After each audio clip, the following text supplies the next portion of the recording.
Hey guys, so today I've got the new Urban Decay All-Nighter Gripping Face Primer.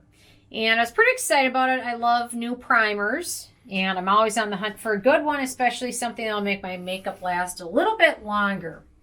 And I had a coupon for $10 off at Ulta off this. So anyway, I've tried their eyeshadow primer potion. It worked great for holding eyeshadow, but I was allergic to one of the ingredients.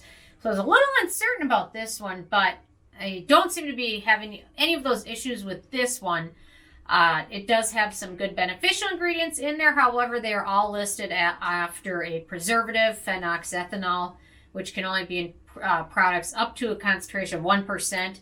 So some of those peptides and vitamins that they mention in this are all way down the list after that. So you're not getting as much of it, but you might as well expose your skin to them as much and often as you can.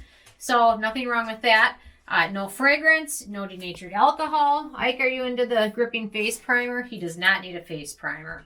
So I was a little excited about it, but to be honest, I'm wearing it right now under what I normally wear for the day, and my skin it's pilling a little bit and even flaking off a little bit. So that's why I decided to do a second wear test. I went to the gym, did my normal stuff. So I've been wearing this with makeup for about 9 hours now.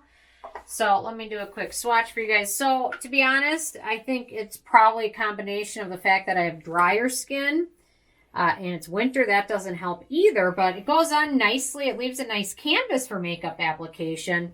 But overall, in terms of the gripping effects, it just isn't quite there. And I'm wondering if it's a dry skin issue because all winter I've been using other primers and I've never had this issue happen where it's like literally like peeling off if I touch it too much or like flaking off. So I don't know. Yesterday I used a different primer and went to the gym and I didn't have any issues.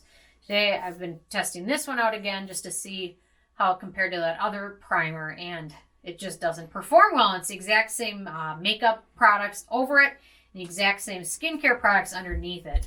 So I would say this is probably a primer meant more for those with oilier skin.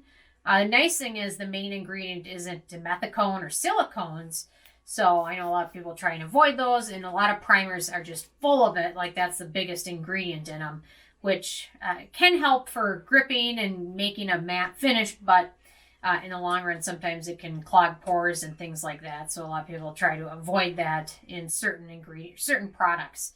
So I decided after testing this and deciding I didn't really like it too much that I would give you guys a few other options of other primers I've used that help grip and give a nice matte finish without the pilling or the flaking of the makeup off.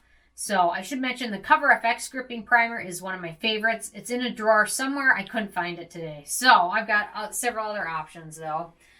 One that's my favorite, I don't know, I think they might be discontinuing this because I've seen it on sale everywhere. The J1 Red Jelly Pack, it's a great gripping primer, but it also is full of beneficial ingredients and it doesn't pill and it doesn't leave flaking of the skin. So this is a great one if you haven't given it a try yet. I highly recommend it. Another one I like is the Farsoleil Blur Tune. They also have their Liquid Glass Radiance kind of primer. I like this one. It gives a nice matte finish and it also kind of helps the makeup stick to your skin a little bit better. So you get a lot more hours of wear out of it with this one on. So this is a favorite of mine and also contains some nice beneficial ingredients as well. Another newer one that came out is the Good Molecule Silicone Free Primer. And this one does a nice job. It gives skin a bit of hydration because it's kind of basically a moisturizer. But at the same time, it helps to prime skin for makeup wear. It leaves a nice matte finish. You look hydrated, but not radiant or shiny. But you'll have a nice matte hydrated finish without any of those issues of pilling or anything like that. So that's another one.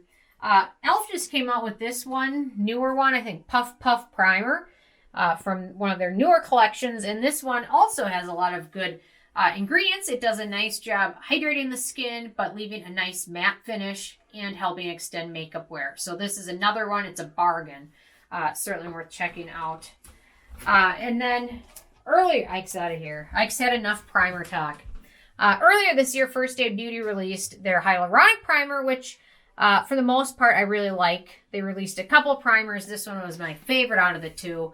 And this one leaves a radiant matte finish, I would say, but it's also hydrating, won't dry your skin out, and doesn't pill at all, and doesn't cause like flaking or anything like that. So this is also a favorite of mine.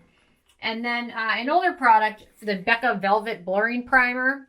This one does also a good job kind of blurring pores, kind of softening fine lines and wrinkles, giving you a nice base for makeup application without so much of the pilling or anything else like that. So I wanted to mention those. The Cover FX one is great. I'm somewhere in a travel bag or something. I have to find it. But anyway, so I just want to mention a few other options in case you have skin similar to mine.